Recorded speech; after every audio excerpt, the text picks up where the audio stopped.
Long ago, in a distant land, during the time of the Edo-Japanese era, we see a demon appear. Aku, the shape-shifting master of darkness and all evil, has returned to take over the world. However, a lone samurai warrior prepares to fight back. When they finally clash, the demon opens a portal in time, sending the warrior into the future, where his evil has taken over the world and is now law. This samurai is now alone, doing anything to get back to the past and undo the future that Aku has constructed. This is the story of that lone samurai, Samurai Jack.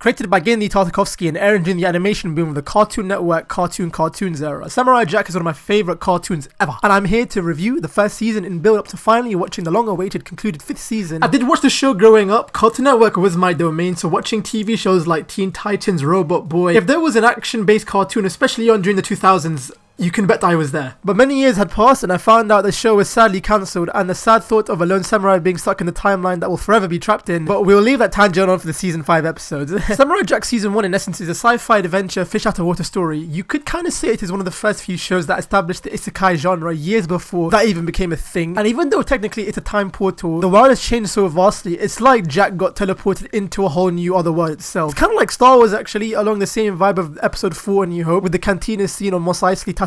Through Luke's perspective, seeing all these aliens and creatures, it very much parallels what happens to Jack. As he exits the portal, he has no idea where he is, shocked with the fact that he sees alien-like creatures, flying modes of transport, and even talking dogs. I say, there are quite a few of those Aku Destroyer beetle drones. How are you ever going to be able to defeat them? I'll need some weapons. But what I love about Jack as a character, he reacts very calm and collectedly to the event that transpired to him. He observes, reads the situation, and adapts. While mostly everyone else would be freaking out, Jack is on a mission of vengeance and justice. Jack himself as a character is a man of few words, I must say. Every episode we see him through, he has the same goal: get back to the past and stop Aku. That's the premise of this entire story. He's very kind, humble, and stoic, very much representing the traits of what samurais tend to carry. This stoicism and lack of dialogue in the show really helps and amplifies the genre that this story is telling, almost like a silent movie where the audience must pay attention to the music cues, sound effects, and expressions to read what's actually happening. Something even to this day you don't get very much in modern day animation. And on revisitation, it was a refreshing experience with the fact that I was forced not to check my phone every 2 minutes and actually watch the TV. This is no joke, but the world of Samurai Jack may be one of my favourites in all of sci-fi fantasy that I've come across. It's a dystopian future, yet the creators add their absurd nature to the world, yet thanks to the choice of the art style, everything blends in well together and it works. Jack himself is a fish out of water, yet somehow blends in at the same time. It's a pretty cool artistic choice. And speaking of artistic choices, the visual palette is a blend of Japanese and anime visuals, comic book framing and paneling, as well as children book and oriental brush paintings. You legit pause any episode through the season and you can legit use it as a desktop wallpaper with their background. They're all so beautiful. As an illustrator myself, you're sure as hell I'm going to study the hell out of this work that Genndy and the crew did to make this. What I would give to be in the Cartoon Network studio room when they were storyboarding this, oh my god. This season in particular is episodic in nature, but there is a subtle narrative through line weaving in and out. Jack and all the audience by the end of each episode would have gained a new experience, moral value, or life lesson just as the credits hit. But let's move on to the collective MVP of the show so far, Aku. I love this villain so much. He is the definition of evil.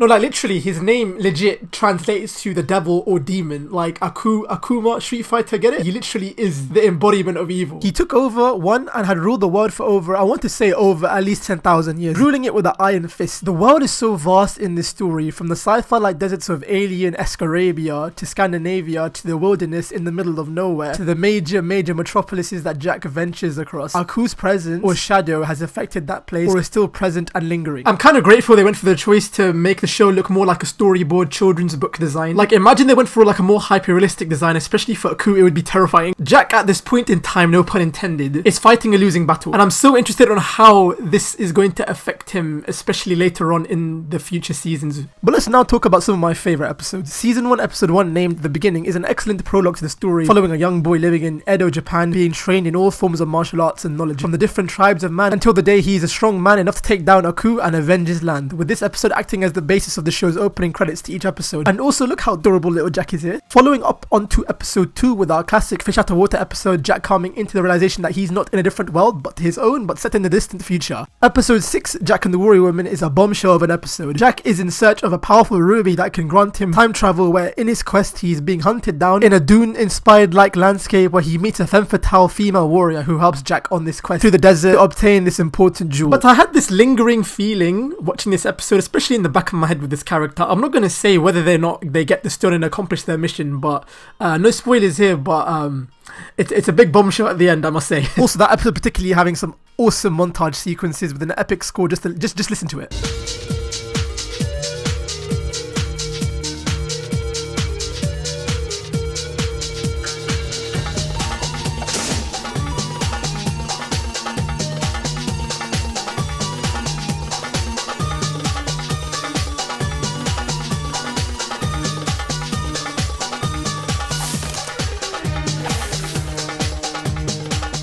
Jack and the Scotsman being episode 11. Whoever would think that a quiet, stoic samurai and a loud, proud Scotsman would banter so well together? Nothing tops the perfect blend with East meets West with these two. Although polar opposites and encountering on this giant ass bridge, as well as clashing personalities, both of them having bounties on by Aku and their shared hatred of him creates a very long-lasting kinship. With this episode received so well, the Scotsman will be a returning character in the show in future seasons. And the highlight of the episode for me specifically is the Scotsman dishing out a 20-second long insult to Jack. What do you think of that, Mr. Pajama wearing, basket face slipper wielding, Clyde Street buckle, gather up and blade maw blithering gomerel, Jesse off looking stoner, near spooky sand milk drinking, soy face show pit mimmoved, sniveling worm-eyed hootin' block, vile stooging calibrate tatty.